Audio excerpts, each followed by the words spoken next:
Order. The question is the motion be agreed to. The Honourable Jerry Brownlee.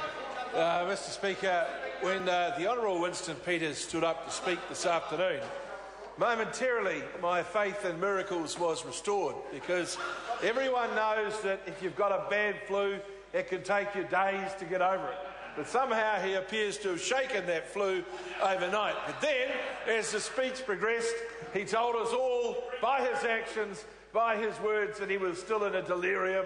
That must mean the flu still has a great grip upon him. And what was it that sent him off the rails of looking like he was the miraculously cured victim of the flu? It was the mention of a racehorse. The mention of a racehorse. The mention, of course, it's not in the Register of Pecuniary Interest. And I would put it there because it's a great racehorse. Order. Mr Speaker, you were to great lengths yesterday to stop me from making a statement just like that, excepting the difference is you're not required to declare a horse of the pecuniary interest declaration. He knows that. He's seen enough to know that. So tell him to stop making vile accusations. Order. Can I just take this opportunity of reminding all members, if they feel there's an issue with any member's pecuniary interest, it should not be raised on the floor of this House. It should be raised directly with the Register of Pecuniary Interests. Honourable Jerry Brownlee. Well, I'll have to apologise. I'll have to apologise for mentioning that particular piece of sporting equipment that was not put in the Pecuniary Interest Register. He's probably right. Just proceed with the debate. Well, the member's probably right, but I would note that horse has earned a lot of money and none of that was there either. Mr Speaker, that, of course, is not unusual for Mr Peters. Mr Speaker.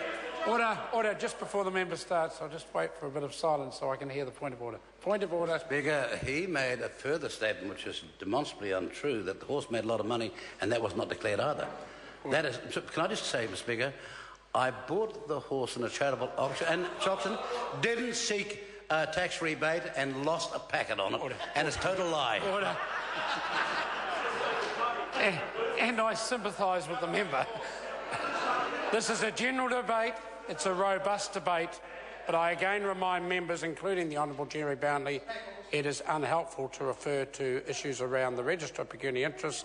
There is a proper way to do that, established by the Standing Orders Committee review of 2010, now incorporated in the Standing Orders. Honourable Jerry Brownlee. Mr Speaker, well, that's an interesting interpretation. I might say, sir, I'm not the only victim in the House. Order. Is the member now taking point of order or continuing? No. Continuing the debate. I'm just saying that Mr Peters is not the only victim in the House of some misrepresentation. I never actually tried to be a jockey, as it happens, Mr Speaker, recognising my own shortcomings. I was far too disappointed by the fact that the New Zealand Ballet wouldn't consider me either. Mr Speaker, tomorrow Bill English will deliver his sixth budget, and he does so at a time when we've had about a couple of weeks, 3, 4, 5, 6 weeks in this House, where opposition parties have tried to attack the government on a number of issues that relate very little to the daily lives of New Zealanders.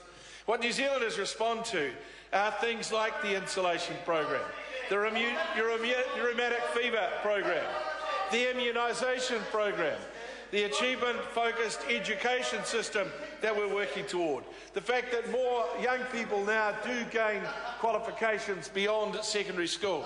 Mr Speaker, the lowest crime statistics in decades in New Zealand currently at the moment. And then the 84,000 new jobs created in the last few years and a budget, sir, likely to return to surplus. They are the sort of things that New Zealanders look toward. They look towards the fact that the government has stood in difficult times with the people of Christchurch to effect a recovery there. They look to the fact that there are 15,000 people off welfare now in work, and they are the reasons why, sir, New Zealanders are responding so well to the current government. And we only have to look at the question time today and the questions that were asked of ministers by our opponents, sir, to understand that that is a party over there nowhere near ready to be in government. Nowhere near ready to be in government. And it was interesting that they were actually asking the Honourable Bill English about their own policy, which of course in most cases has been disastrously presented to the people of New Zealand. Mr English talked about the debacle over the policy that Ms Ardern had something to do with. There is, of course, the cornerstone policy, which is the getting on top of interest rates for homeowners, where we still do not know how much David Parker would take out of the pockets of working New Zealanders to effect an interest rate change or a reduced OCR. Mr Speaker, we know it takes $400 million of savings to drop the OCR by just 1%. Mr Speaker, by 1%, I should say, of KiwiSaver brings in about $400 million. We know that to drop the OCR, it's necessary to save about $2.5 billion.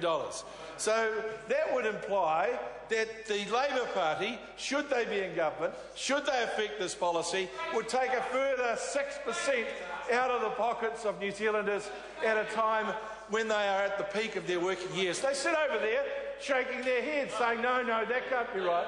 It's the same reason why when David Parker stands up and says, we're going to have a government that returns surpluses, we're going to reduce unemployment to 4%, but we're not going to support anything that will help us achieve that. And that's why they're in terrible trouble in the polls, and tomorrow it will only get worse.